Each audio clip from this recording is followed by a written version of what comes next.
lovely people out there, and welcome to the very first episode of Kindness Pandemic TV, a channel dedicated to entertaining, educating, and supporting, well, you, our community.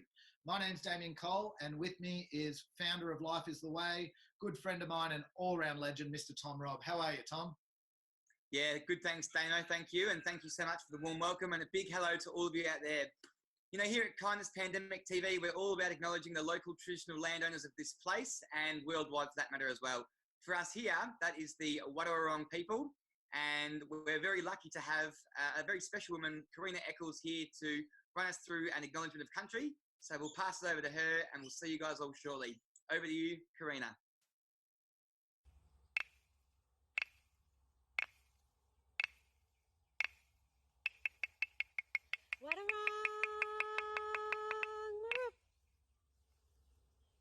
Wadarang Marup. In the mother tongue of my people and my country, Wadarang country, I say Wadarang spirit. I acknowledge the Wadarang spirit of my ancestors before me, the Wadarang spirit of our Mother Earth, our country, which our bloodline is connected to, our people and our spirit is connected to. From Wadarang country, I'm going to do an acknowledgement in the Wadarang mother tongue to acknowledge all the countries in which people are gathered on today. Mukbarin Wadarang Begurk, Nadi Karina, Bengadak Yaniak, Munja, Jurupa Jaru, Munja, Dulatabil, Nabichiluk, Naru, Bengadak Yatni Ja, Murup, Karingalabil, Murubak, Garingalabil, Ja, Bengadak Yatni, Mundiga, Wuring Wuring, Muriyo Bubuk, Kulumadanao, Wurukai, Wadanao. In Wadarang language I say, my name is Karina, I'm a proud Wadarang woman. We acknowledge the traditional people, the first peoples of land across country, their connection to their country and spirit of country and spirit of ancestors. We acknowledge their continuing care of land, country, water, rivers and sea. We thank the Creator Spirit for creation of our beautiful country. And we thank our elders, past, present and future. Let's walk together. Let's talk together. Gubada. Take care.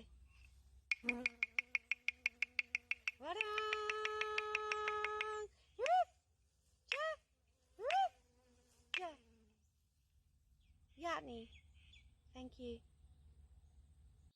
Wow, thank you so much, Karina, for an incredibly powerful acknowledgement of country. And it really just drives home the importance of paying our respects to traditional owners from all countries within Australia as well as around the world. Yeah, that's right, Dano. And again, thank you so much for Karina to just take the time out of your day to do that for us. We're very appreciative of that. Now, folks, as Damo said at the start of this, Kindness Pandemic TV is all about entertainment and education. And in today's show, we actually have a plethora of really talented people. There's wildlife experts, live music, there's some yoga classes, some painting classes, fitness classes, and so much more. Yeah, definitely. And then the supporting part of this this whole initiative that we've created is to really give back to different charities every single show, and as well as also making sure that we look after those that have provided segments for us. So we do have a donate button just below, and all profits will be going to the different charities every show and also the different artists that provide that. And this week, we're so lucky to have an incredible charity called Ocean Mind, which provides therapeutic surf lessons to young people who are experiencing any mental health illness or experiencing hardship in their lives at the moment. And they're an incredible charity that give back so much to our communities. So please do give us give a few dollars down the bottom there, donate. Every dollar does make a real difference to not only those kids, but those small businesses and individuals who are providing these segments on Kindness Pandemic TV. That's right, Damo. Well said. Now, folks, up first, we've actually got Xavier from Wildlife Exposure. So we're going to head right over to him and see what he has to show us. Over to you, Xavier. G'day folks, my name's Xavier Morello. Thanks so much to the Kindness Pandemic for having me on today. I am really stoked to be invited on and be working with you guys. This is fantastic, so thanks to everything you're doing. So great, I'm here today, I guess, to introduce myself and what I do. I run a business called Wildlife Exposure. So we specialise in wildlife conservation education through interactive live experiences. So we have a number of native animals we keep here at our Wildlife Exposure headquarters. They're part of our family. We take very good care of our animals. We love them intensely, and we actually hand rear a lot of them. So that way they're used to people. So we can take them out to schools, kinders, and events, and people can have a personal one-on-one experience with an animal that they would not normally get so close to. All our animals, while they are captive bred, they are ambassadors for their wild counterparts. And I really believe that strongly. Obviously, animals are ideal and best suited in the wild, but we don't live in a perfect world. And creating a connection with animals and wildlife, I think, has never been more important than it is now in the world we live in. And what I do every day, I see it in children that they are searching for an understanding of the world and an understanding of themselves and where they fit into the world. And I believe animals can help create an understanding, I guess, of where we fit in. We are living things ourselves. We're animals. So we have an innate and a natural instinct, I think, that connects us to other animals, to wildlife. And I believe it helps kids understand where they fit into the world by being able to see, touch, and have that personal experience with an animal. And behind me I have Nina. You can hear her. She's hard to avoid. She's a barking owl for obvious reasons. They make this really distinct call. And right now she's talking to me. She's saying, Zabe, you're going to feed me? Come on, Zabe. Come on, give me something to eat. She's a carnivore, so she'll eat meat. And for me to get her out, I have to put on a glove. And you've probably seen these before. It's a falconry glove. So falconry is one of the oldest forms of animal training. So there's a huge history there with humans and animals, and some of it goes way back to birds of prey. Birds of prey were used to hunt and also to travel messages. So they're really fascinating history there with birds of prey and falconry. This glove's just really thick, stops her scratching me with her large claws. You'll see in a moment. And I'm gonna have to dangle a bit of meat to get her to cooperate with me and jump onto the glove so you get a closer look at her. So excuse people at home if it's a bit graphic. The animal, obviously, I'm going to feed it is not live, so don't be worried. It's just a little mouse. So excuse me. Hey, Nina. Nina. Nina. Nina. Oh, that didn't work. She's took the mouse and she's gone. All right, I'll see if she'll come back. She should cooperate. These live things are fun, you know. Animals are a bit unpredictable. So, hey, Nina, come back. Come on, good girl. All right, she's back over here. So up close before she flies away again. Huge talons, you can see there. She wants this bit of chicken I've got for her. There's a little chicken leg for her.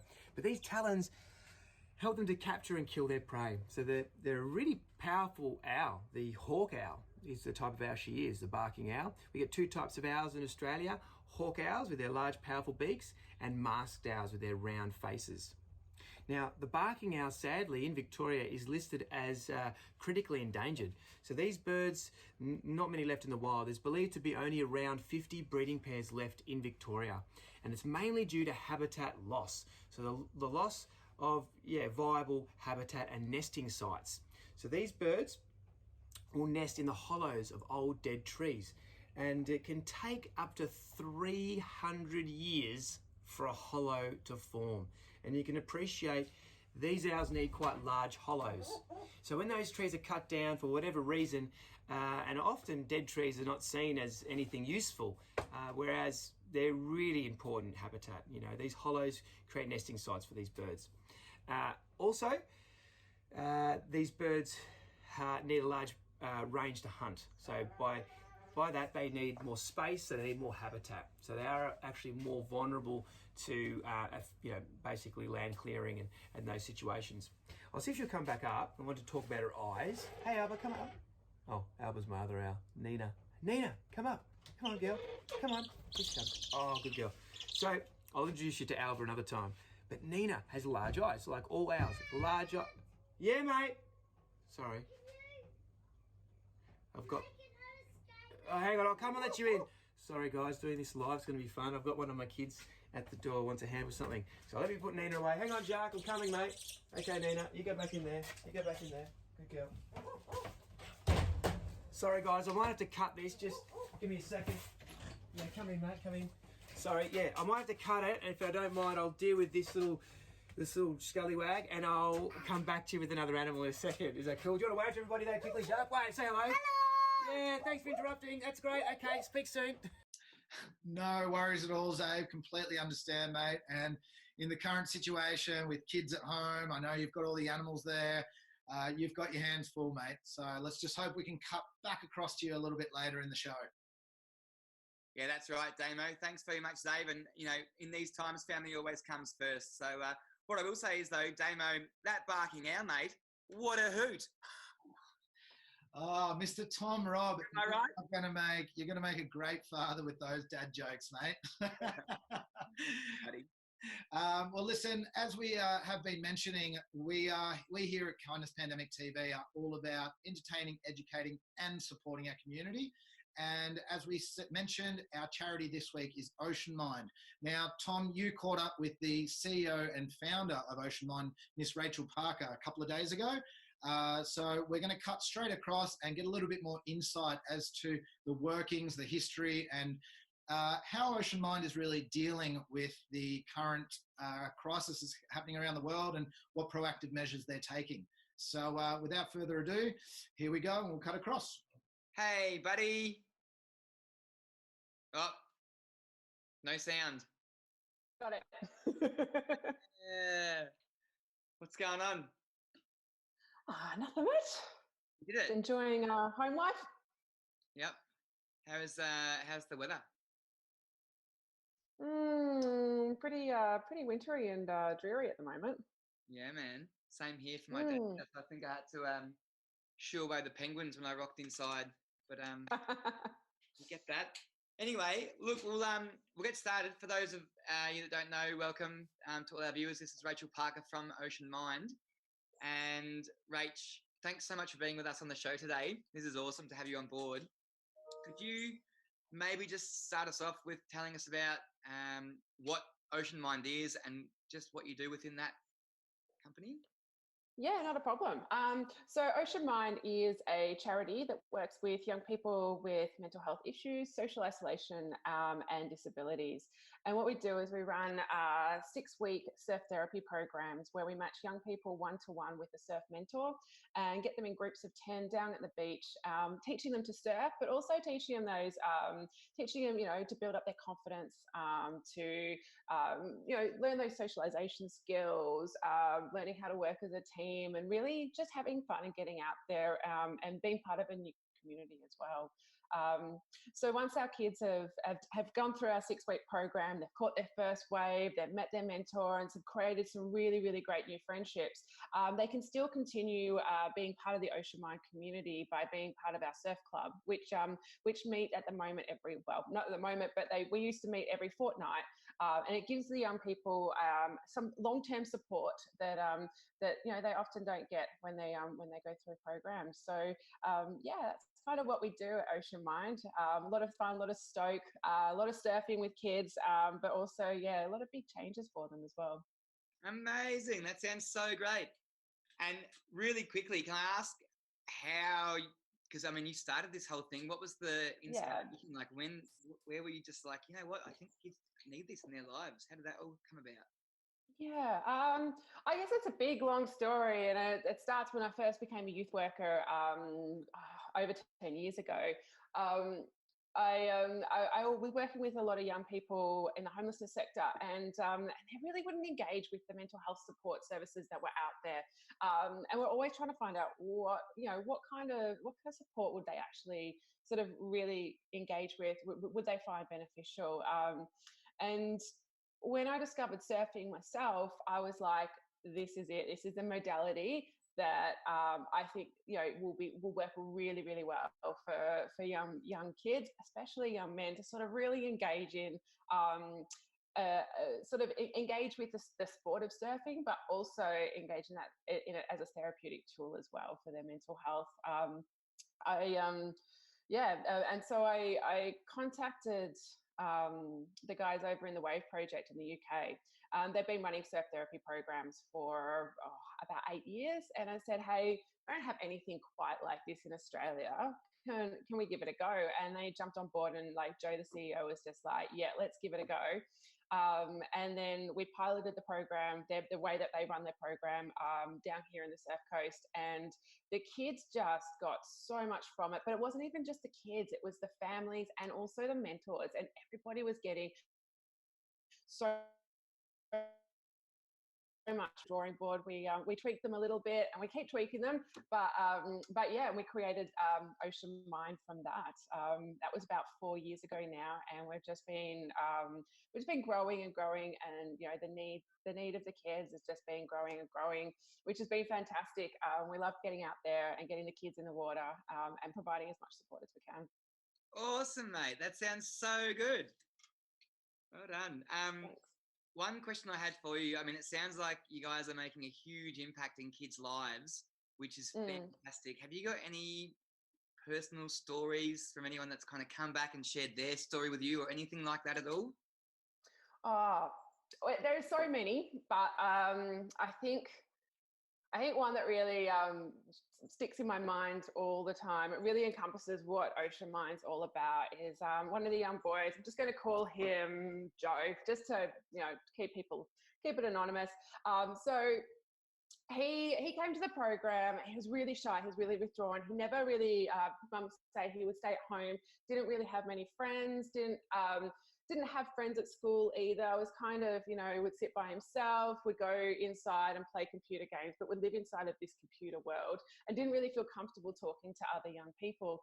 So he was referred through the program, and he was really, really hesitant to get in the water, to be with other young people. But, you know, he came down and he showed up to the beach every single day. And that was a big step for him. And his mentor that he was matched with worked really, really slowly with him and really engaged with him in a way that really spoke to what his interests were. So found out that he was into coding, and they would sit on the beach and they would code what surfing looked like.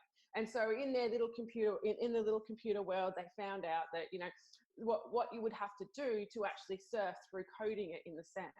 And so they would build up for building that code, and then eventually they pressed play, and that got the young boy into the water.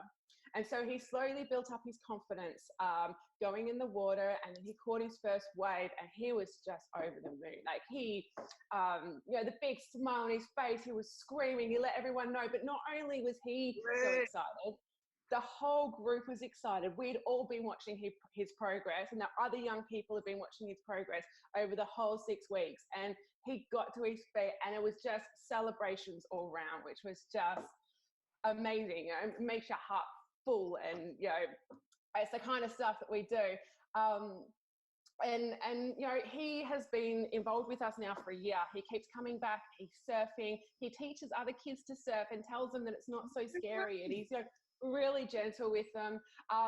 But the best part, I think, is, you know, his mum sent me an email, would have been late last year, just to let me know that he's actually gone out into the community and introduced himself to all the kids that live in the community near him and near his house. And he has a whole bunch of new friends that he like goes out and plays with, and he's not stuck in his little computer world anymore. He now feels like he has lots of friends, and he feels confident enough to go out and talk to them all, which is just going to be absolutely life-changing for him. Amazing. Whoa, that's so good. What a legend. Yeah. Go Joe. Was that his pretend name, Joe? Go Joe. Hey? Was that his pretend name, Joe? Go Joe. Yeah, that was a pretend name, Joe, but he is he's such a good kid. Absolutely love him. Right on. And you guys are growing, as far as I'm told, pretty rapidly. You had a story, you'll have to fill in the gaps, but Jack Freestone came and got involved and did some kids onto some waves or something. What happened there? Yeah, so last year we were lucky enough that that Jack came down to one of our surf club days. He was, I think, on a lay day with the Rip Curl Pro, and decided to come down, kind of meet the kids, to give them a bit of inspiration. Just feel like I started off learning to surf as well. Started off on these foam boards and talking to all the kids and really giving them, that role model to look up to as well, he was fantastic. The kids absolutely loved seeing him down at the beach. They keep talking about it now, about that time Jack Freestone came, and they were hoping to see him again this year. But unfortunately, with the Rip Curl Pro being cancelled, nobody's actually able to come down. But maybe next year we'll be able to get him back. And the kids just absolutely love being able to see their heroes come down the beach and support them, and be part of the program as well. Amazing. Awesome. And Yeah. mine, I guess, just moving on from all of that stuff, the current climate is pretty tough times for everyone. How are you guys going at the moment with things? Have you got are you just waiting for this to pass and then you'll start rebooking things in, or what's the go there? Well, when this first all started and we had to make that really tough decision to close down our programs, our face-to-face programs, we kind of looked at the group of young people that we support and realized that at this point in time is they're going to need more support than what they usually do.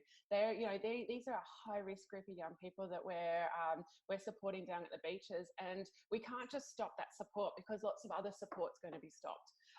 So we've decided to kind of move all our programs online. We're having a new Zoom session, which is going to be a big group session. We're going to call it the drop-in, just keeping that surf theme there.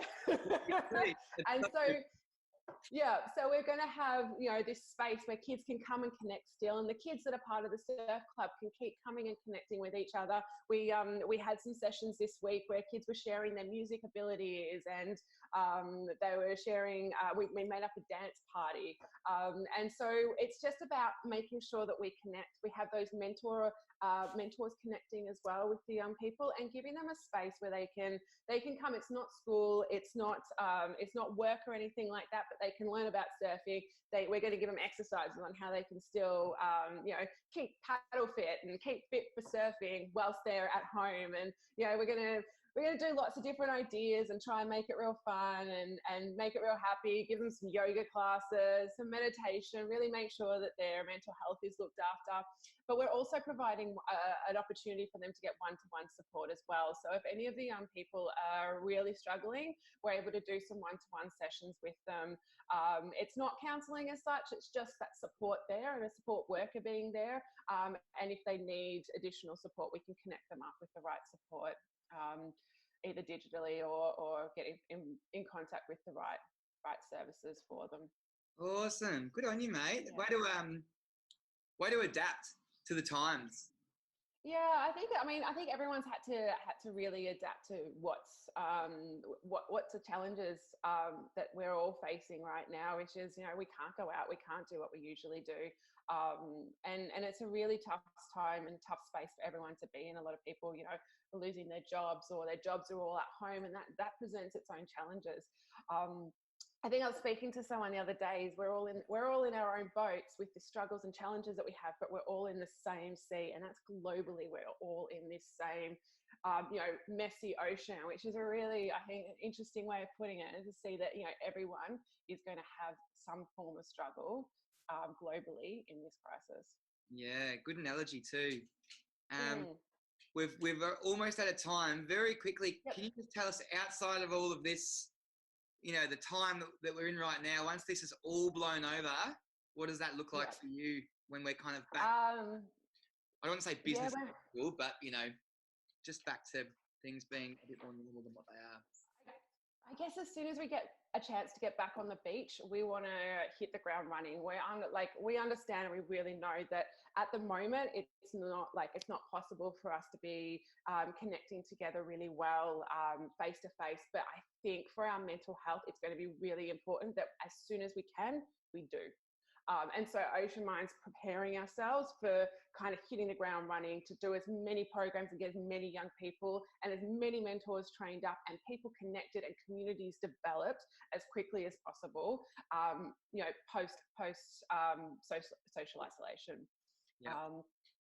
So, you know, we're looking at how we can do that. We are just sort of sitting on the sidelines waiting for the green light, and then we'll be back in the water, back providing therapeutic surfing, and doing it at hopefully a much bigger scale than what we were doing before. Awesome. Yeah. Fantastic, mate. Thank you. And can we just really quickly, I mean, anyone that's watching this, parent, guardian, whatever they might be, Support worker, anyone, yep. Instagram handles, websites, email, like how can we kind of follow you up and come and say good day? Yeah, well, our website is www.oceanmind.org.au. We're also on Facebook, Ocean Mind Inc., and on Instagram, Ocean Mind Inc. So jump on all those channels. If you have any questions, we're always here. We're always open to talk with anyone. And if you really need support, please, get in contact. We're here to support the community. Great. Awesome. Well, Rach, thanks so much for your time. We really appreciate you sitting down and having a chat with us. Not a problem. Yeah, well done for, as we said, kind of adapting to the times, and good luck for the future. I'm sure you don't need it. It sounds like an amazing project. Cheers. Thanks, Tom. Anytime, mate. We'll we'll definitely see you for a surf when this all blows over. I think so, definitely. No worries, Legend. We'll speak soon. Thanks again. All right. See you later. Woo! All right. Thank you so much for that, Tom from a few days ago. And thank you, Rachel Parker, CEO and founder of Ocean Mind, who is our supporting charity for this week. And as we have been mentioning, we do have a donate button just below down here, and all profits will be going to Ocean Mind, as well as those who provided a segment. So once again, this is the Kindness Pandemic TV community supporting each other. Yeah, that's right, Damo. And thanks again, Rachel. I had a really good time interviewing you. It's nice to hear about what Ocean Mind are doing in the current climate. Folks, coming up next, we've actually got Lucy Johnston from Think, Eat, Feel, and she's going to be running us through a very short 10-minute workout session. Cheeky disclaimer, normally there'll be music that goes to this, but we haven't got the rights to that music. So if you would like to join in, you can pick a song off her Spotify playlist or one of your own. But grab your activewear, come and get involved. That's going to be a real fun time. And I don't know about you, Damo, but I'm actually getting involved in that right now. So we'll cut across to Lucy. I'm going to join in, and we'll see you guys all soon. Yeah, I reckon I'm going to have to join as well then. Okay, enjoy, and we'll see you very, very shortly. Hey guys, this is Lucy from Think, Eat, Feel. I've been asked to do a few fitness videos for Kindness TV, and I was going to do kind of just a pretty boring strength circuit that you had to follow and do so many reps and that sort of stuff. And then I thought I need to stay motivated and put some music on and make it a bit fun for myself. So I thought I'll do an old school abs, butts and thighs aerobics routine with some fun music. You can follow my playlist at Spotify, Lucy Amelia Johnston, and I'll put it up on my Think, Eat, Feel Instagram page as well, so at Think, Eat, Feel. And or you can go to my website, thinkeatfeel.com. So this is just abs, butts and thighs. This is just a short segment that's going to take max 10 minutes. We're going to do a warm up and then a squat track. And then in the next segment that will be a full 40 minutes, we'll have that plus about 6 or 7 sculpting floor tracks of the abs, butts and thighs, and a great warm down or stretch as well. Okay, so please let me know what you think. If you want something different next time or something more similar, let me know. Send me in yourselves doing the workout too and dance along. I hope you have fun. Okay.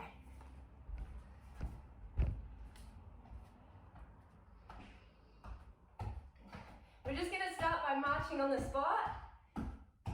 Get yourself into the timing of the song. So the first track is Chris Brown, Closer, Forever.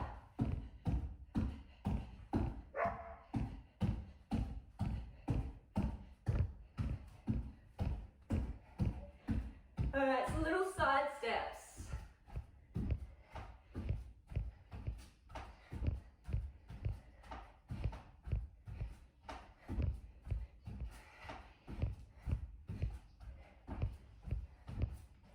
Little heel to butt.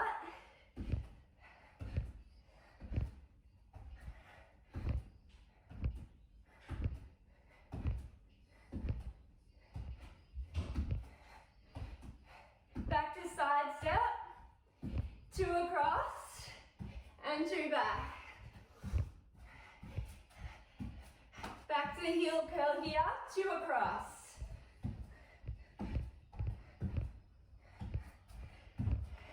Stop the hips.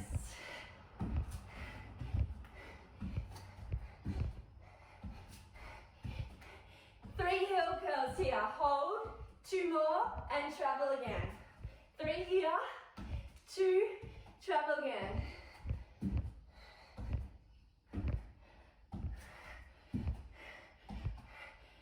All right, we're gonna step back, easy walk forward. Lead from the hips.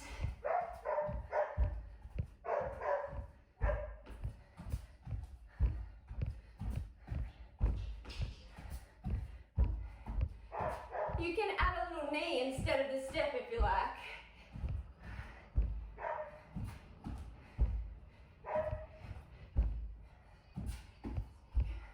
I hope you sing along to this song as well while you're listening to it. 3 here, hold. 2, change sides.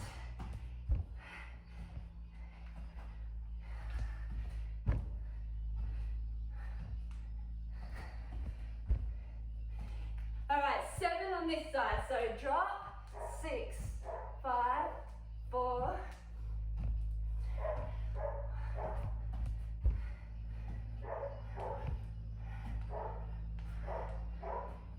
Back to marching out.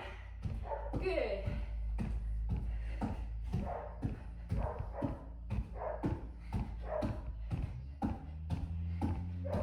Try and get the knees a little higher. All right, we're going to take our feet wider. Weight through the heels, toes slightly out. Start to set the butt back behind you. Core on, drive up through the glutes. Nice and slow. Weight through the heels. Push the heels through the floor, squeeze the buttocks to get to the top. Good. Just warming up for the squat track coming up after this. Back to the side step.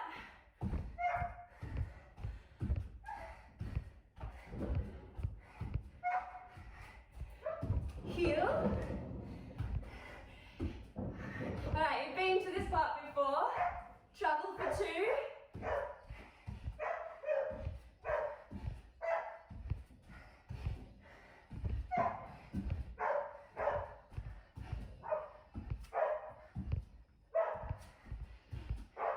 Three curls.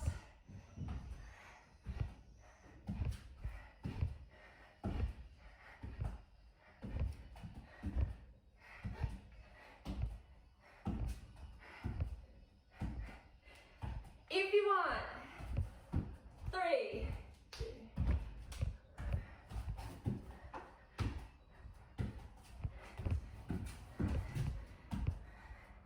One more. Good work. Okay, let's keep moving. We're going to move into a squat track, okay? And this is track 2 of the full workout. So just make sure your feet are a little wider than your hips to start with. Below your belly, slightly drawn in. Try not to fall forward with your head. So easy down. Good.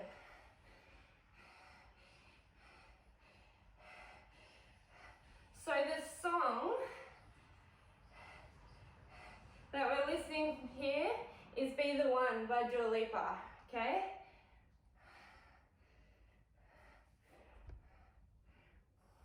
So you're going to hear us say, I see the moon, 3, 2, drive up, okay? Make sure you're sitting back, okay?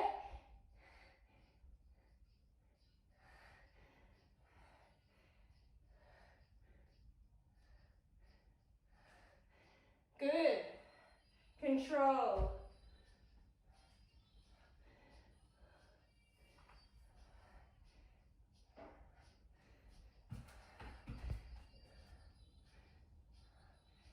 Push the heels to the floor. We're going to do one more. She's about to go into the chorus here and we're going to do some singles. Let's go. Heart rate's going to get up a little higher. You might be feeling it in your thighs and your butt. Hold here and pulse. Hold. Let it start to burn in the thighs. Okay, 2-2 timing.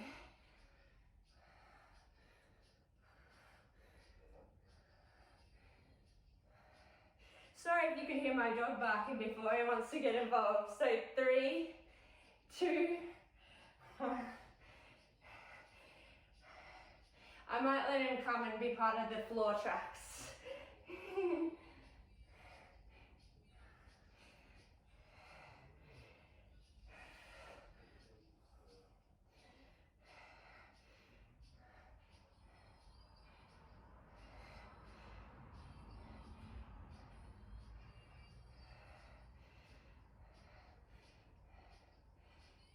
Use this time to get your breath, because we're going to go back into singles after one more, okay?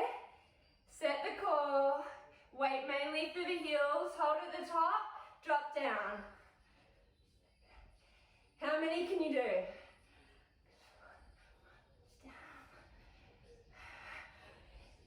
Drop and hold, pulse. Load into the glutes. One more, shake it out the top. Well done. All right, sumo squats, nice and wide. Feet wide, toes wide. Open the knees.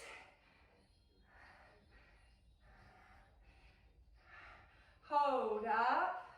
Keep the knees working outward to the wall behind you. Singles.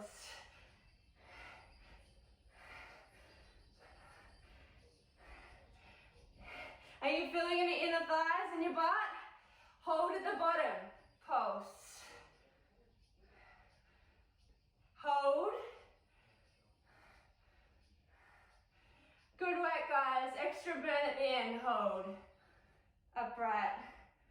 Well done. Okay. Good work, guys.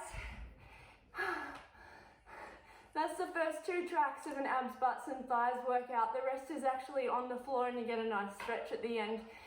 So I hope you got to sweat up like I did for that and you join me for the next full 40-minute ab, butt and thigh workout. See you later. Bye. Woo! All right. Thank you so much, Lucy from Think, Eat, Feel. And may I say, what a workout, eh, Tom? How are you feeling? Yeah, mate, that was quite fun. Thank you so much, Lucy. You know, I don't know if I'd be calling it workout in the current climate, but maybe more like work in. Oh. Am I right?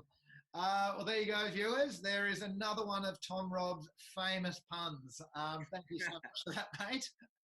Now, listen, into our next segment. As we've been seeing around the world at the moment, there is a lot of news out there and a lot of it can be quite overwhelming and, you know, it can be definitely a little bit negative. So here at Kindness Pandemic TV, we've taken a little bit of a different spin on it and we are taking on more of a global good news. And to get us through this segment, we've got Tina, our news anchor. So Tina, take it away. Hi everyone, welcome to Good News Stories on KPTV. I'm Tina Quinn and I'm coming to you from Sydney, Australia. Making good news this week, a movement of a different kind is taking place online. The Bin Isolation Outing group on Facebook is encouraging Aussies to dress up for the weekly occasion of putting the bins out for rubbish collection. Because lockdown means the bins go out more than we do, participants are asked to get creative and post photos of their get-ups, as laughter is indeed the best medicine. Life is like a hurricane, get in, duck, bird, race as lasers, aeroplanes, it's a duck blur. Those are some pretty interesting outfits. Now, it's not just a good news week for humans. The first female koala admitted into the Port Macquarie Koala Hospital during last summer's devastating bushfires has been released back into her natural habitat. 4-year-old Anwen captured hearts across the nation when she was admitted into the intensive care unit with badly burnt arms. Now she is able to return home with at least 26 other koalas to follow suit over the coming days. That is just so good to see. Now, you might not think that social media is for the elderly, but that hasn't stopped the world's most famous octogenarian from getting in on the fun for a good cause. 82-year-old actress and activist Jane Fonda, already active on Instagram and Twitter, joined TikTok earlier this month to announce that she would be reviving her legendary home workouts to help people stay active during the coronavirus lockdown. My name is Jane Fonda, and I'm going to bring back the Jane Fonda workout. What an incredible woman. She's always walking the walk. Now in India, residents in the city of Jalandhar have been posting photos of the Himalayan mountain range, which for the first time in over 30 years is visible from more than 100 miles away. The Himalayan mountain range is usually obscured to the residents of Jalandhar due to heavy air pollution, but thanks to the coronavirus lockdown, which has all but seized both flight and automobile traffic, dramatic improvements in the state's air quality have allowed residents to view breathtaking sights of the amazing snow-capped Himalayas. Hopefully they stay visible for years to come. Now, snow sports brand Anon and its parent company Burton Snowboards are doing their bit to help medical professionals on the front lines of the fight against COVID-19. So far, they have donated 500,000 face masks and over 1,300 goggles to Goggles for Docs, a charity which is urgently sourcing protective wear for doctors and nurses to combat medical supply shortages. What absolute legends. And speaking of absolute legends, in the United Kingdom, 99-year-old World War II veteran Captain Tom Moore set out to raise £1,000 for the UK's National Health Service by doing 100 lengths of his back garden on his walker. He has instead raised over £19 million. Wow. Captain Moore, who turns 100 years old at the end of this month, also urged us all to remember that things will indeed get better. Well, with people like him around, no doubt they will. Now, warming hearts around the world, a 6-year-old girl has found a unique way to stay connected with her grandfather while in quarantine. The pair, who are lucky enough to live across the road from each other, have been partaking in what can only be described as a joyous dance-off to the Jackson 5's ABC.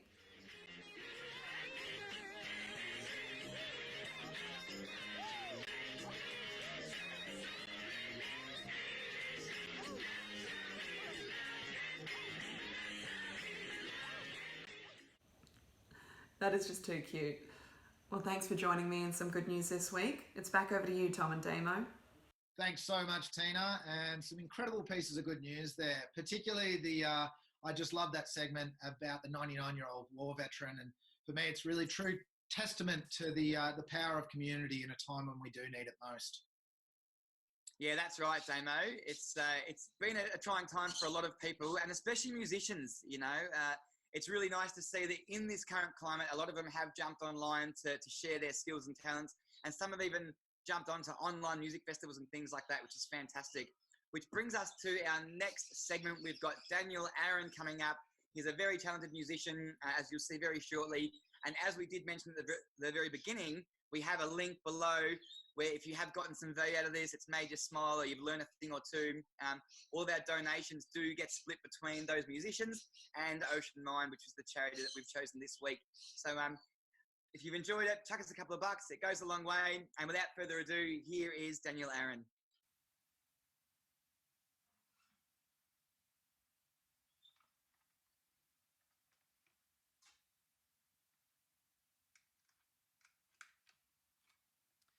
G'day, I hope we're doing well.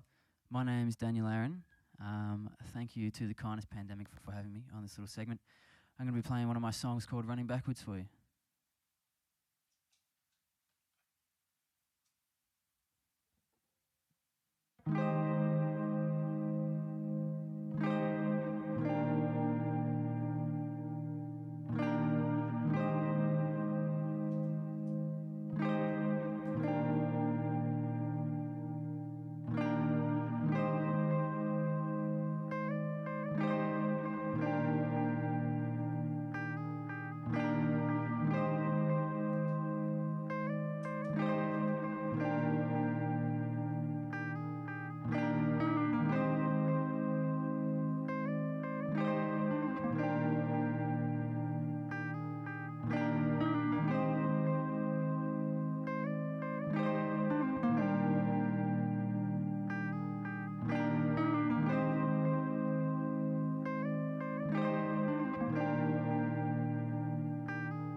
So I'm sorry I hesitated and that I didn't communicate it, but I am in love with creation.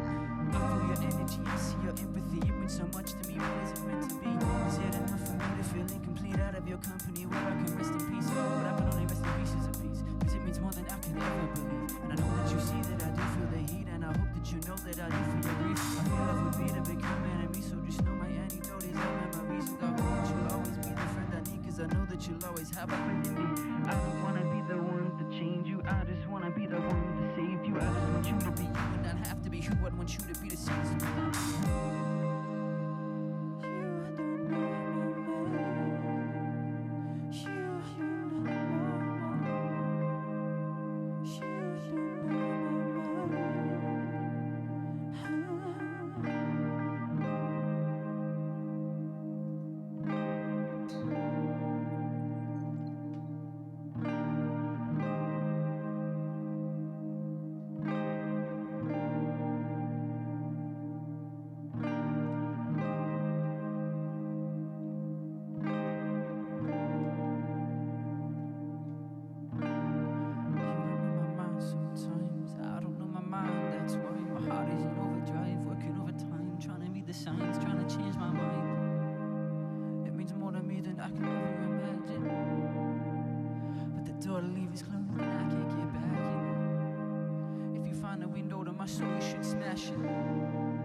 Wow, thank you so much, Daniel Aaron, for that incredible song. just to see such a young musician just mastering all of those instruments is simply mind-blowing, particularly for someone like myself who can barely do two things at once. What did you think about that, Tom? Yeah, mate, I thought that was fantastic. Thank you so much, Daniel. Yeah, I was watching it trying to rub my stomach and pat my head at the same time, and I couldn't even do that. So a very talented person you are indeed. Coming up next, folks, we've actually got Monica from Untitled Yoga, and she's going to be teaching us kids yoga, which I think is fantastic in the current climate, just to get our kids out of their heads and into their bodies. So without further ado, grab your yoga mats, grab your kids, and let's go and learn some much needed mindfulness. Over to you, Monica. Hi everyone, my name is Monica from Tidal Yoga, and this is my little helper, Gigi. Gigi's come in to help me show you some basic yoga poses that you can practice at home every single day. So if you've even done yoga before, that's okay, you can still join in with us, can't they, Gigi? Yeah, and you can still practice. So if you haven't done yoga before, don't be worried because you're going to have heaps of fun. And for the big kids out there, we've got lots of little kids watching, so we're going to have to talk to them a little bit. So if you kind of think this is a little bit young for you, that's okay, but you can still join in anyway and have some fun. What do you reckon? Yeah. Yeah. All right. So the first thing we like to do when we start yoga is to breathe. Do we breathe through our nose? Through our mouth? Nose, yeah. So what I want you to do is sit up nice and tall. Place your hands on your knees and take your shoulders, lift them up around your ears and then just drop them down. That's it. Let's try that again. Take your shoulders up around your ears, big breath in, and breathe out, drop them down. One more time, big breath in. We're going to use the breathing ball, yeah. Big breath in and out. Good. Now keeping your shoulders down, we're going to take our hands out to the side. Because the lovely thing we like to do when we practice yoga is make our body move with our breath. So as we breathe in, we raise our hands up. As we breathe out, our hands come down. Big breath in as you raise your hands up high. Big breath out as you come down. And the trick is to breathe out as slowly as you can. So we're going to keep our breath here and breathe out. Stop breathing out till I say 1, 5, 4, 3, 2, 1. Let's try that one more time. Big breath in. Hold your breath, breathe out. 5, 4, 3, 2, 1. And bowing forward. We always like to start our yoga practice with the word namaste, don't we, Gigi? Namaste. Good work. All right, so we're going to actually wake our body up a little bit. Our bodies might be feeling a little bit sluggish after sitting around at home, not getting out very much these days. So let's wake our body up. We're literally going to put your hands on top of your head and we're going to say, wake up. So tapping the top of your head. That's it. Say tap, tap, tap, tap, tap. Wake up. Very good. And to your forehead. Tapping on your forehead. Wake up, forehead. And down to your cheeks. Wake up, cheeks. And down to your chin. Wake up, chin. Now, this is a really lovely thing to do. It wakes up all the little nerves underneath your skin. And it's really, really good for your body. And then we're going to take our hands into fists. And take them to your chest.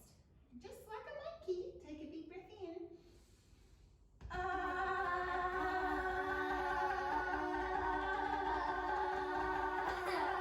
Very good. This is really good for keeping your lungs nice and healthy, which we really want to do. So every day, your homework is going to be keep your lungs nice and healthy, and we're going to tap into our lungs. Tap, tap, tap, tap, tap. Take one arm out to the side, and we're going to tap all the way down the arm. All the way down into the palm of your hand. Don't do it too hard, otherwise you might hurt. Yeah, not too hard. And turn your arm over, let's go up the other side. And let's pound back into our chest. Down the other side. Tap, tap, tap, tap, tap. All the way down to your hand. Turn your hand over, back up the other side. And one more time, back into your lungs. Very good. Are you tapping into your lungs? We did that part for a bit of fun. Yeah, it is a bit of fun, isn't it? This is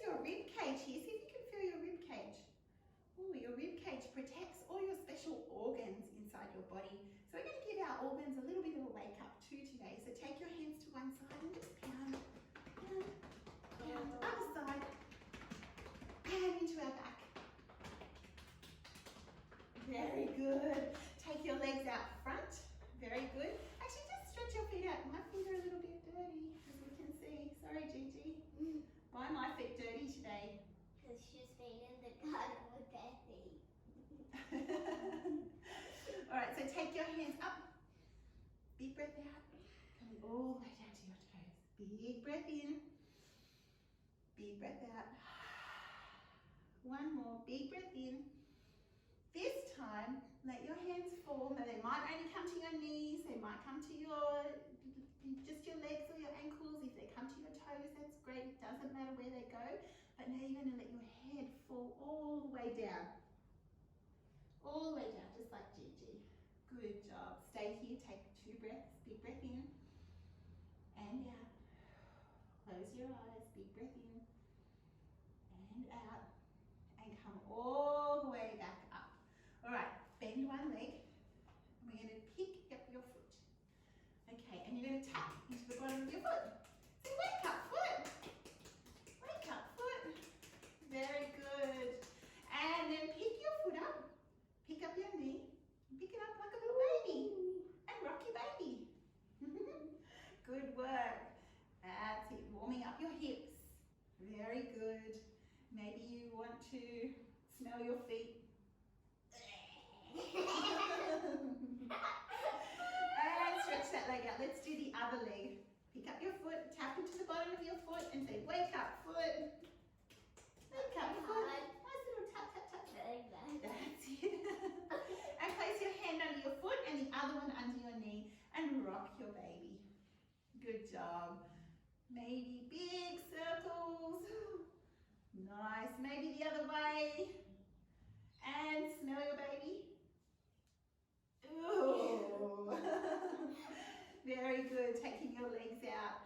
Okay, so we're going to do a little practice called salute to the sun. Can you say that? Salute to the sun. Because we all love the sunshine, don't we?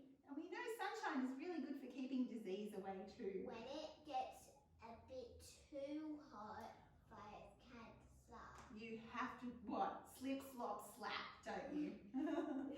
All right, so come onto your hands and knees. All right, and we're going to come all the way up here. Let's come up and reach up to the sun. Yeah. Come all the way down to your hands. Arch your back up here towards the sky. Dip your belly button down. And we're going to come through to cobra pose. So dip your chest down towards the mat and your chin and slide up to cobra. Very good. Bend your knees, tuck your toes under and lift up into downward facing dog. And then come all the way back down. Very good. So we're going to do that a little bit faster. This is a bit of a practice for salute to the sun, isn't it? We're going to go through it a little bit more in another video next time you see us. So let's do this a little bit faster. Come all the way up. Big breath in as you come up. Big breath out as you go down. Big breath in, yeah. As you arch your back up. Big breath out as you dip your belly button down. Big breath in as you slide up to cobra. Big breath out as you come into downward facing dog.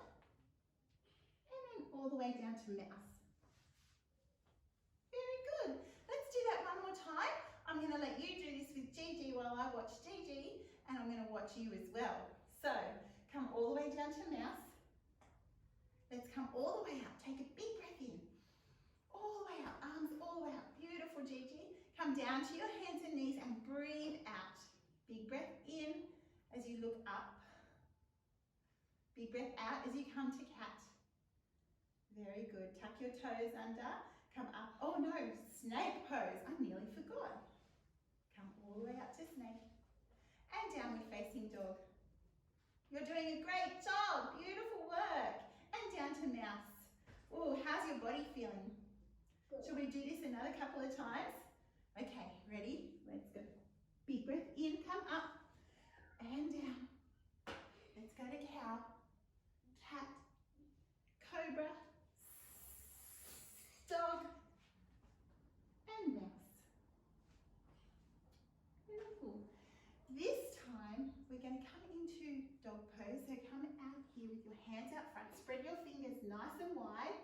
Good job. Make sure your hands are about the same width as your shoulder, maybe just a little bit more.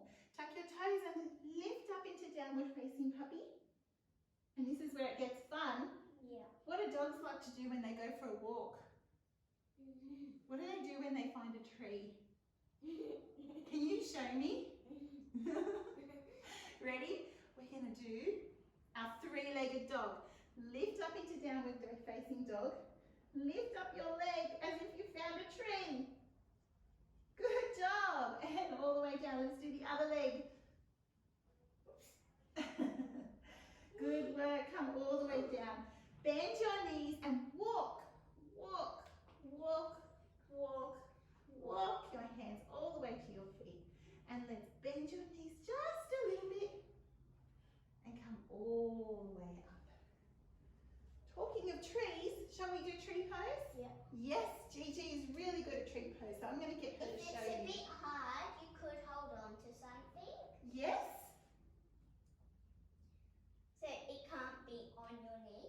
Yes, so Gigi has a very good tip here for everyone. Two, actually, she's given us. You can practice tree pose, which is a really nice balance pose, either by yourself without holding on to anything. So it's really good to practice. You can start with putting one foot on top of the other, then bring your foot to the inside of your leg.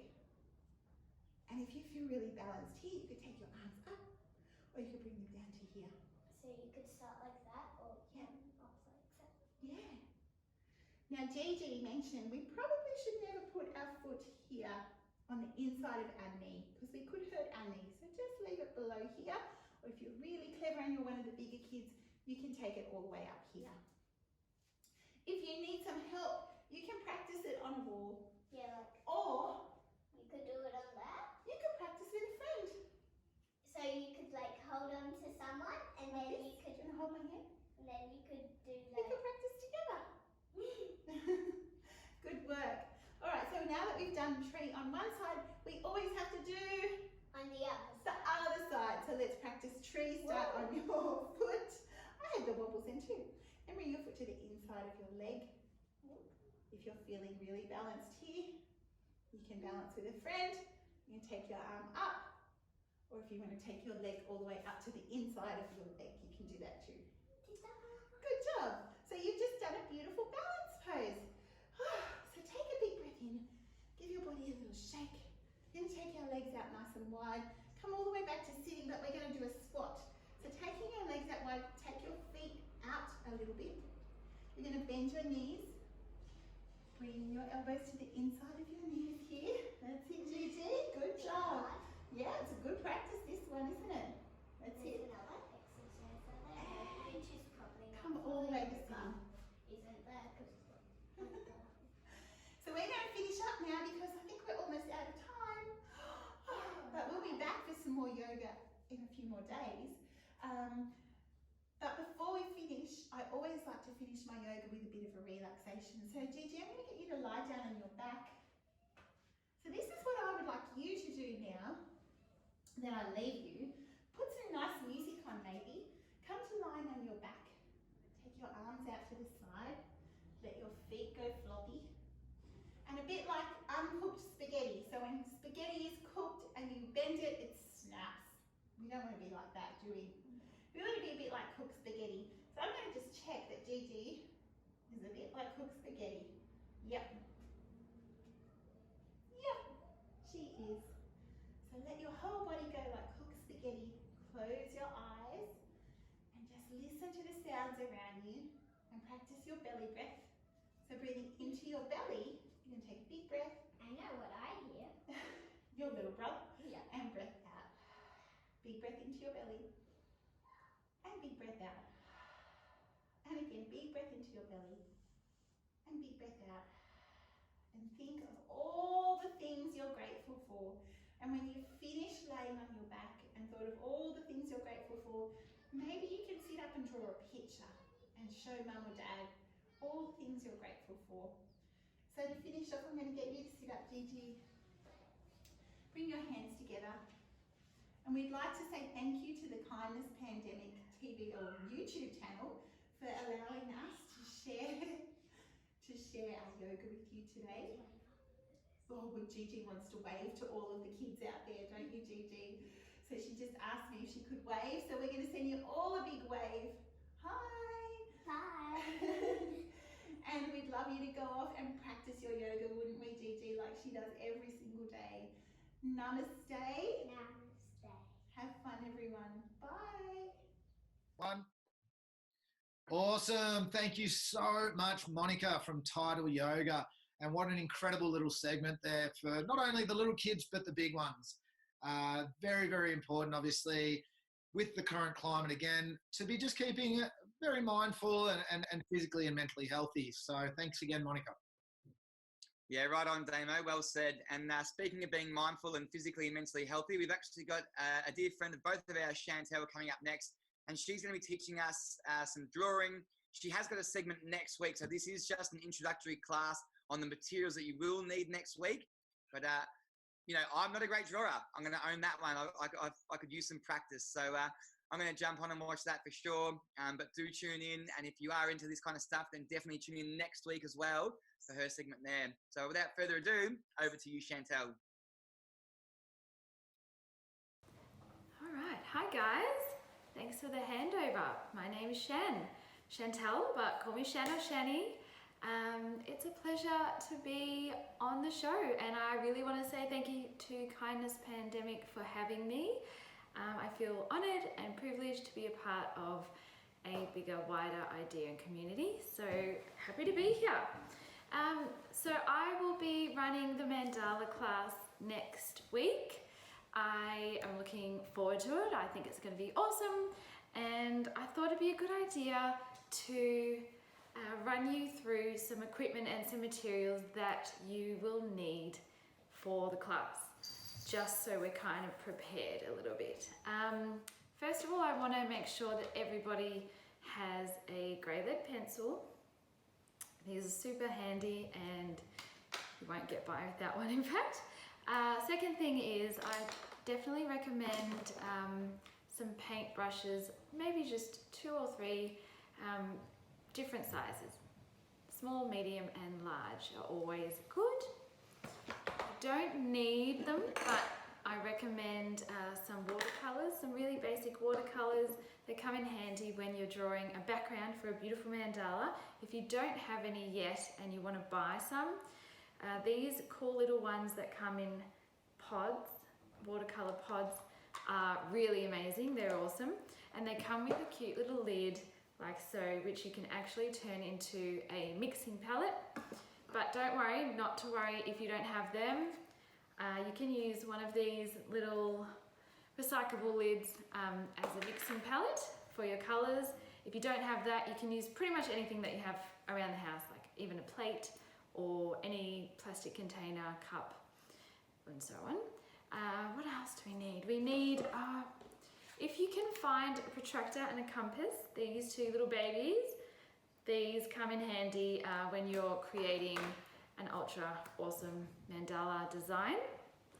And what else? We need a black fine liner. Now these are detrimental to finishing off your design.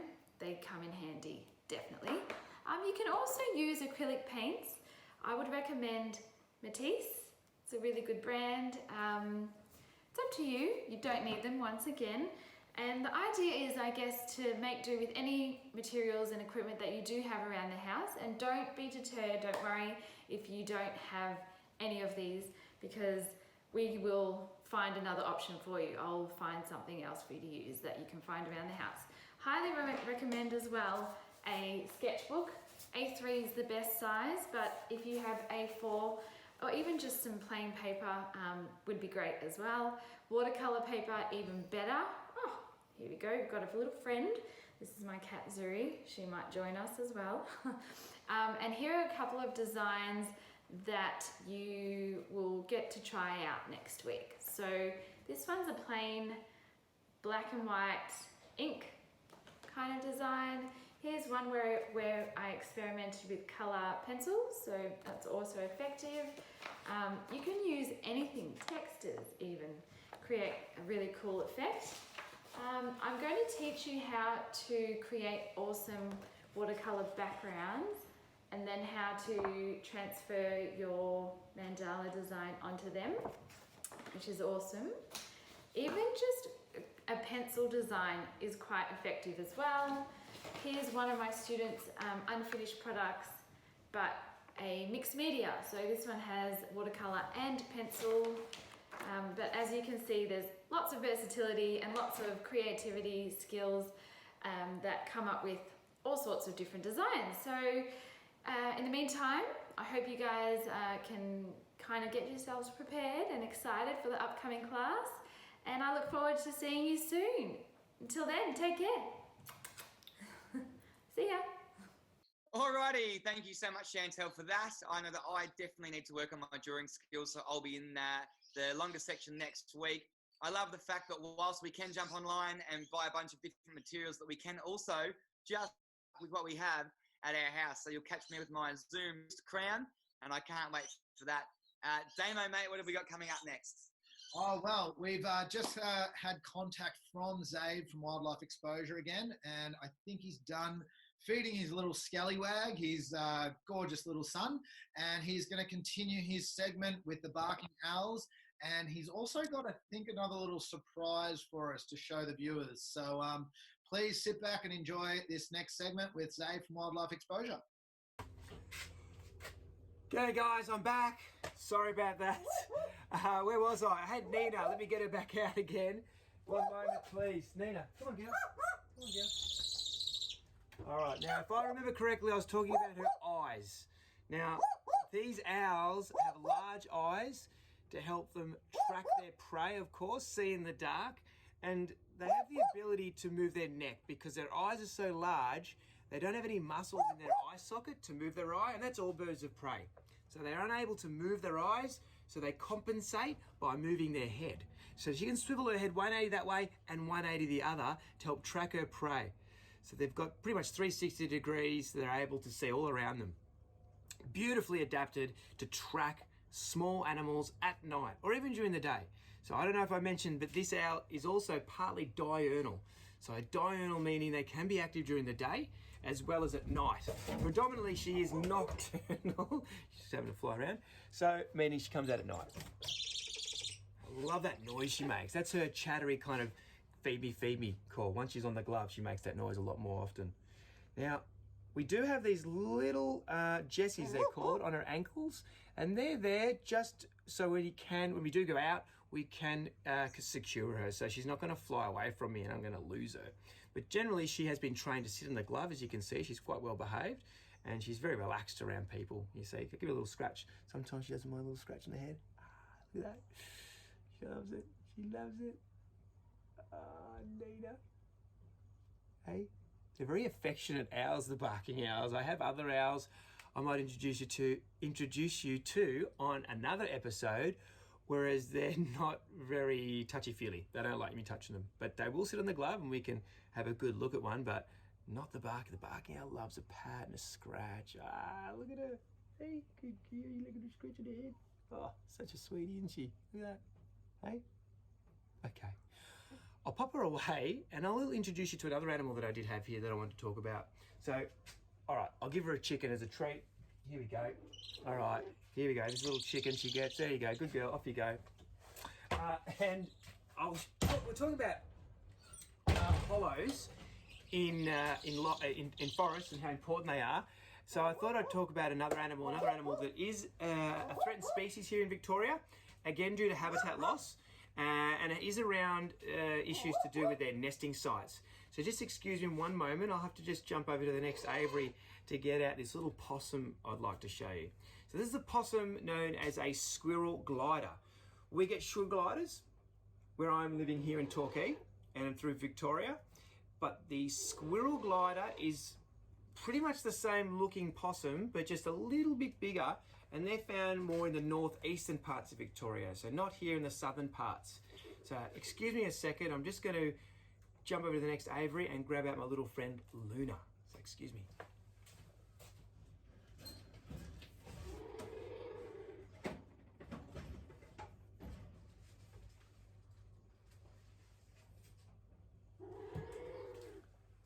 thanks for that, guys. So this is little Luna. Isn't she gorgeous? She's the cutest little thing.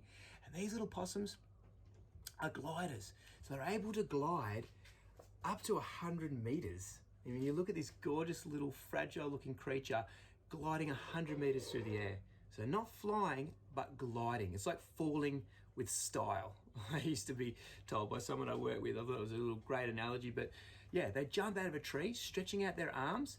They're known as a wrist wing glider. So I don't know if you can see there, but there's a bit of skin, that skin, oh, look at that. That stretchy bit of skin folds out as she jumps and helps her glide through the air. And that piece of skin under their arm we call a patagium, a thin layer of skin for gliding.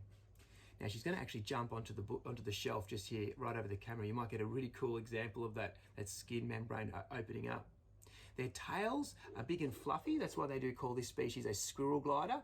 And that fluffy tail helps them to steer themselves through the air as they're gliding. Now I did mention they need the nesting sites, the hollows of dead trees. And what's interesting with this particular species, being a little bit bigger than a sugar glider, they need slightly larger hollows, which are the same size hollows as the introduced pests the Indian miners like to use. So if you've heard of Indian miners, they're an introduced bird, and they nest in the hollows that these possums would use. Also, rainbow lorikeets. You think, well, rainbow lorikeets are native. They are, but not to Victoria. They've only actually migrated down into Victoria over the last 10 to 15 years. And by doing so, they've taken up habitat they would not normally have taken up. And rainbow lorikeets, if you know these birds, are very gregarious, very loud, very aggressive little birds in a lot of ways. And so they are outcompeting these little possums for nesting sites. So even native animals, when I guess moving around in different environments. Here she goes. You're gonna do it for us. So here we go. She's gonna, whoa! What an example right there. She's jumped, and I don't know if you could see that. I'll try and get her down again before she scurries off into the shelf here. Well done, Luna. Good girl. So this is a marsupial too. So a marsupial being an animal with a pouch, like a kangaroo, a koala, or a wombat. Possums are also marsupials. So she has little joeys, 1 to 2 joeys, twice a year. And those little joeys, once big enough, will crawl onto her back and ride on her back. She's going to do it again before they would then leave their mother. But they do live in family groups too. So, oh, Luna. I'm going to put her back to bed. She's trying to jump away from me to go into hide into a dark space. I'm going to put her back to bed. But thanks so much, guys, for having me on today. And I look forward to sharing more of our beautiful animals with you. We're really stoked to be part of this. So thanks again to the Kindness Pandemic. And look, please, if you are interested in what we do, check us out on Facebook or Instagram. wildlifeexposure.com.au is our website. We've also set up a new YouTube channel, Wild Kids Vids, making some fun videos with the family. So if you like what we do, check them out, subscribe to our channel, and I look forward to seeing you all again next time. So ciao. Thanks, guys. All the best. Whoa, how was that little guy, eh? That was crazy. Oh my God, that was so rad. That was so unexpected too. Yeah, well, I guess that's wildlife for you, eh? It's just kind of the magic of wildlife. But thank you, Xav, for jumping back on and finding the time to support Kindness Pandemic TV and support Ocean Mind as well. Yeah, really, really love all the work that you're doing. So if anyone is keen to get a little bit more insight as to what Wildlife Exposure do, just head over to their Instagram handles, social media, and all the rest. We know the protocol.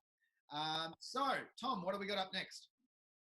Awesome. Thanks, Damon. Thanks again, Xav. Up next, we've actually got Phaedra, who's going to be teaching us some mindfulness practice, almost like a mindfulness flow. So stuff that you can just do throughout the day, anytime, anywhere. If you are feeling a bit down and out or a bit tired, this is really good for you in those moments. So without further ado, let's get straight on over. Over to you, Phaedra. Tom and Damo and the Kindness Pandemic TV for having me on the show today.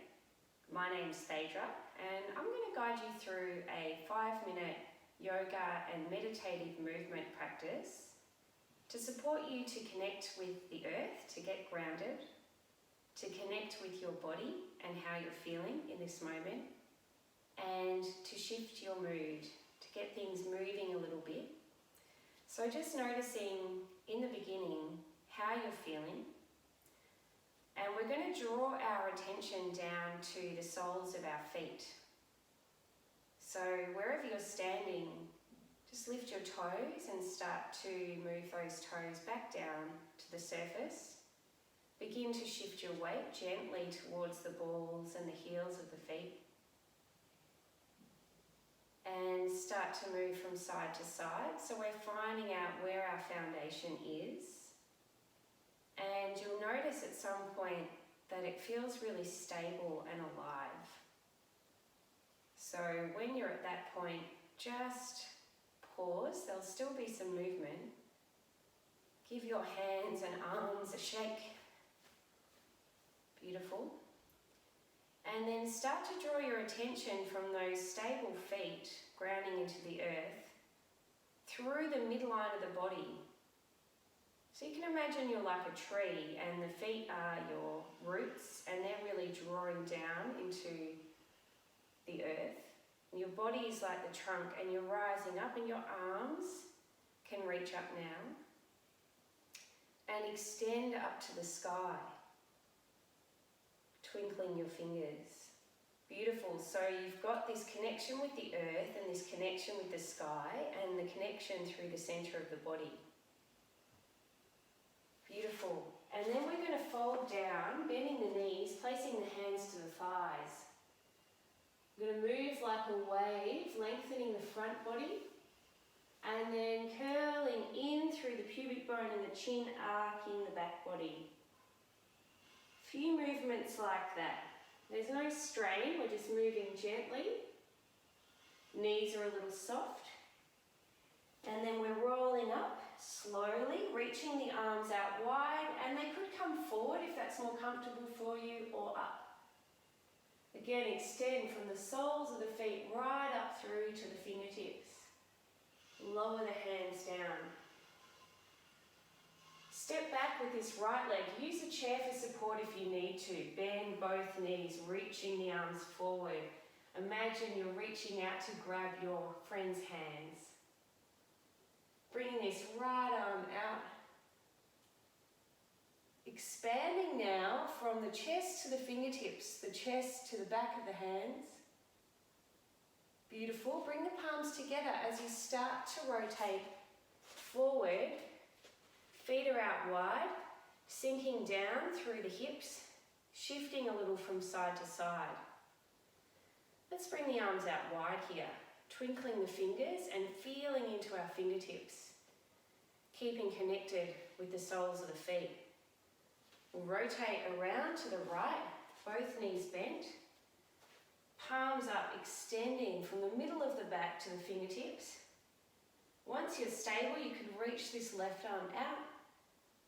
And we expand, perhaps looking over that left shoulder.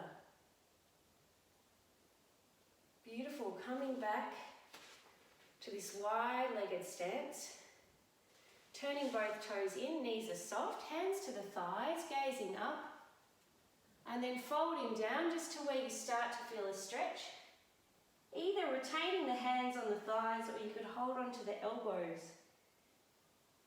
Let your torso swing gently from side to side. At the end of the next out-breath, rolling up.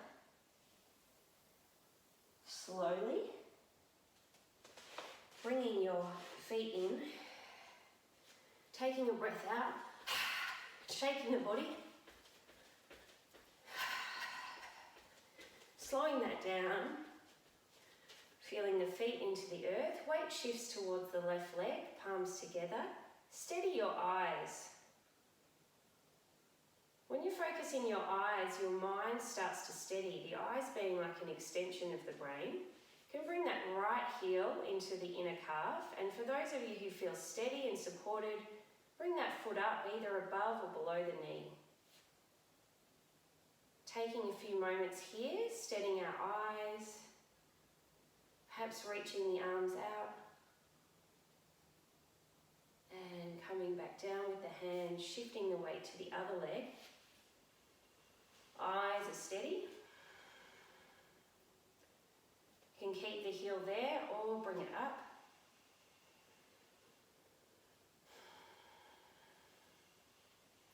Bringing the arms out or palms together. We'll bring one hand to the chest, one hand to the belly. Softening the belly into your hands, softening the body, knees soft, body starts to feel a little bit fluid. Allowing your breath to meet your hands, so you're feeling that sensation of your belly and your chest underneath your hands. Noticing any textures, noticing the temperature. You might like to close your eyes here and start to feel a sensation of the shape of your body. Notice how you're feeling, what has shifted, what's come into your awareness, and what's been released. Taking a big breath, long breath out. One more of those, this time with a bit of sound. Giving everything a bit of a shake. Thanks for joining me today. I hope you notice a difference from that practice, and I invite you to get in touch through my website www.thaedra.com.au or to follow me on Instagram at Phaedra_. Thank you, have a great day. See ya. Thank you so much, Phaedra, for guiding us through that mindfulness flow. Yeah, I know, Lisa, I know I can personally get a little bit caught up in things and overwhelmed, and things like that can definitely put me back on track. And I know, Tom, you have some similar kind of guidance techniques and things that you do to keep you going as well. Yeah, thanks, Damo, and thanks again, Phaedra. Spot on. You know, we're sitting here right now as viewers. You probably know this. We're in two different towns. Damo Torquay, myself, Geelong. We're on a Wi-Fi system, and things don't always go to plan. So, you know, I could personally use this mindfulness. I'm about to punch my computer screen, to be honest. But you know, I've taken a big breath, and I've actually utilised some of those techniques already because, you know, let me tell you, it can be stressful. But look, thanks again, Phaedra. We'll get going. Next up, we've got Daniel Aaron for his second section, which is awesome. You know, again, a very talented young man, and we can't wait to see more of his music. So without further ado, you've seen him once. He's all time. Straight over to you, Daniel. Show us what you got.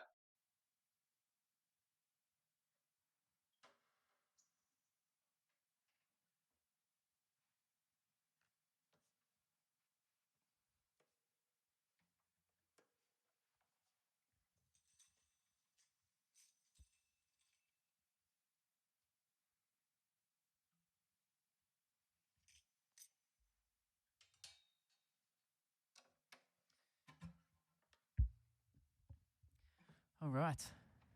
I hope we're doing well. How are we? My name's Daniel Aaron. It's a pleasure to be here. Thanks for joining. Big ups to Kindness Pandemic for having me here for another little segment. This time I'm going to play a song that I don't really ever play, and it's called Guest.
Thank you.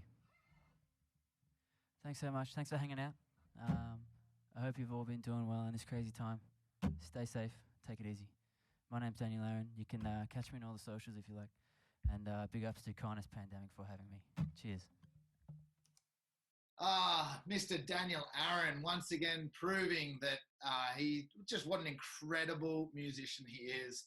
And so young as well. I just can't wait to see what the future holds for this man and where he's going to go with his music. So anyone out there, if you do enjoy those sweet, sweet sounds, then please follow him on all his social media handles. Now, listen, that just about wraps it up for us, Tom. Before we do go, just wanted to once again mention the fact that there is a donate button just below there somewhere, and all profits are going to an incredible charity, Ocean Mind, as well as being distributed out to all of those who provided segments today. Yeah, that's right, Damo. Thank you so much. And thanks again for everyone that was here to watch for our first episode ever. Look, if you have enjoyed what you've seen and you think that you have got something to share or deliver that's of any value for the greater community, we are open to getting 1-minute videos from yourself. You know, as we said, we are entertaining and engaging with all of these people around. So send us through a video. We'll get to it when we can. Outside of that, thank you so much to everyone that's been on today, all the presenters, all the facilitators, all of the musos, whatever you did, it was fantastic. We love you. To our team, there's the behind the scenes team with all of this stuff here. So we couldn't have done this without them. And naturally, we couldn't have done this without you, the viewer. So thanks so much. We'll see you whenever the next one is. Could be a week, could be a fortnight, but whenever that may be, we look forward to it. So thanks again. Absolutely. Thanks for that, Tom. And we will see you very soon. Thanks for tuning in.